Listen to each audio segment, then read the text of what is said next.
আসসালামু আলাইকুম, সবাই কেমন আছেন? ভালো আছেন?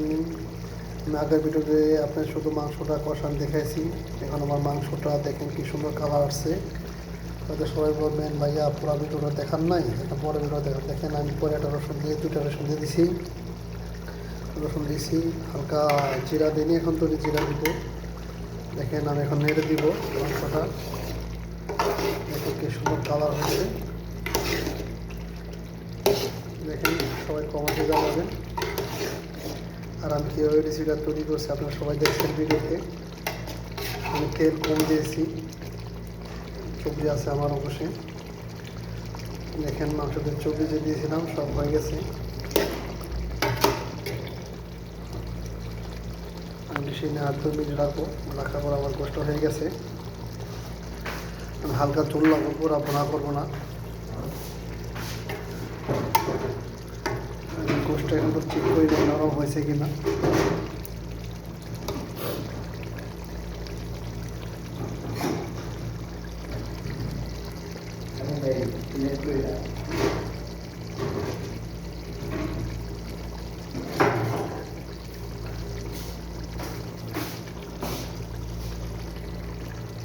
এখন চেক করবো মাংসটা হয়েছে কিনা।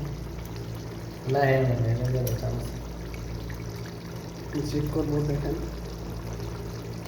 আমি ছোটো বাইকে চেক করতে যাবো। চালটা একটু কমাই দিয়েছি। রান্না করি রান্না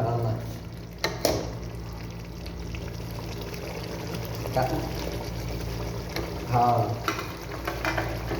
কাজল তো গেছে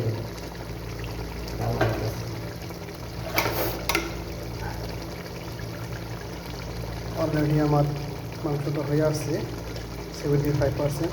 আমি পুরো নরম করবো না, এখনও 70% আপনার হয় নাই।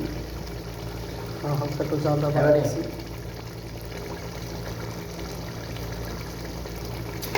সবাই আপনারা কমেন্টে জানাবেন কীরকম হয়েছে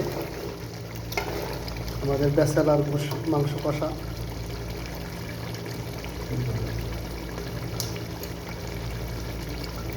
70% হয়েছে না?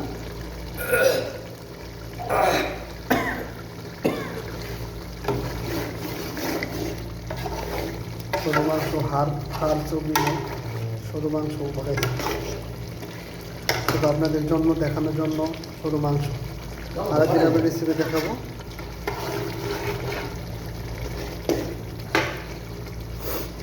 হ্যাঁ আমার গোষ্ঠ হয়ে গেছে। সবাই বাকি তো ইনশাল্লাহ দেখবেন। আর আপনারা সবাই ভিডিওতে কমেন্ট করে জানাবেন কেমন হয়েছে। হয়তো আপনার ভুল হতে পারে, সবাই আমার দৃষ্টিকে দেখবেন, কমেন্টে জানাবেন। ইনশাল্লাহ নতুন রেসিপি দিতে।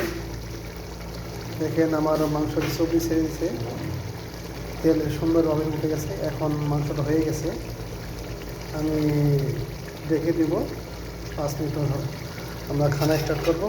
সবাই দোয়া করেন ইনশাল্লাহ। ওকে, আসসালামু আলাইকুম রহমতুল্লাহি ওয়া বারাকাতুহু।